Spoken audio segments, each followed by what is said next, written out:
Amalan dunia agar selamat dari fitnah kubur. Ustadz Amir menegaskan bahwa setiap yang bernyawa akan meninggal dengan cara dan waktu yang berbeda-beda. Hal tersebut sesuai dengan firman Allah dalam Quran Surah Ali Imran ayat 185 yang artinya, tiap-tiap yang berjiwa akan merasakan mati. Dan sesungguhnya pada hari kiamat sajalah disempurnakan pahalamu. Barang siapa dijauhkan dari neraka dan dimasukkan ke dalam surga, maka sungguh ia telah beruntung. Kehidupan dunia itu tidak lain hanyalah kesenangan yang memperdayakan. Agar tidak menyesal di kemudian hari setelah nyawa dicabut, Ustadz Amir menyatakan agar segera bertaubat nasuha.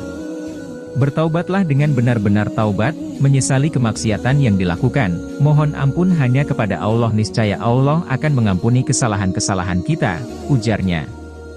Selain bertaubat, terdapat amalan dunia yang dapat menyelamatkan seseorang dari fitnah dan azab kubur. Amalan tersebut diantaranya menunaikan hak orang lain seperti membayar hutang, beriman kepada Allah, salat, puasa, zakat, haji, jihad, berbakti kepada orang tua, zikir, bersilaturahmi, menolong orang lain, dan sebagainya. Amalan soleh dapat menjaga orang mukmin di alam kubur. Allah juga akan melapangkan baginya dari kesusahan dan memberi jalan keluar dari segala kesempitan, sebut Ustadz Amir. Setiap orang mukmin ketika salat dan di luar salat alangkah baiknya selalu meminta perlindungan kepada Allah dari siksa kubur. Ustadz Amir menuturkan bahwa fitnah dan azab kubur adalah perkara besar yang mengerikan.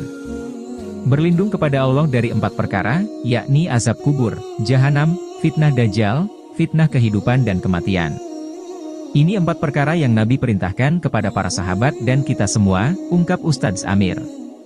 Rasulullah Shallallahu Alaihi Wasallam bersabda, sesungguhnya seorang hamba apabila telah diletakkan di dalam kuburnya dan ditinggalkan oleh kawan-kawannya, maka ia bisa mendengar derap sandal-sandal mereka, kemudian ia didatangi oleh 2 malaikat, lalu keduanya mendudukannya dan mengatakan kepadanya, apa yang dulu engkau katakan tentang orang itu, yakni Muhammad.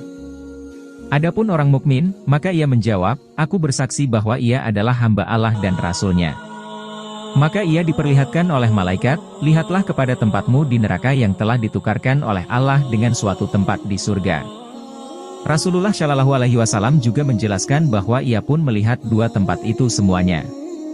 Adapun orang kafir dan munafik, kedua malaikat itu berkata kepadanya, apa yang dulu engkau katakan tentang lelaki ini? Maka ia menjawab, aku tidak tahu, dahulu aku berkata dengan apa yang dikatakan orang lain. Kedua malaikat itu berkata, engkau tidak mengetahui dan tidak pernah membaca.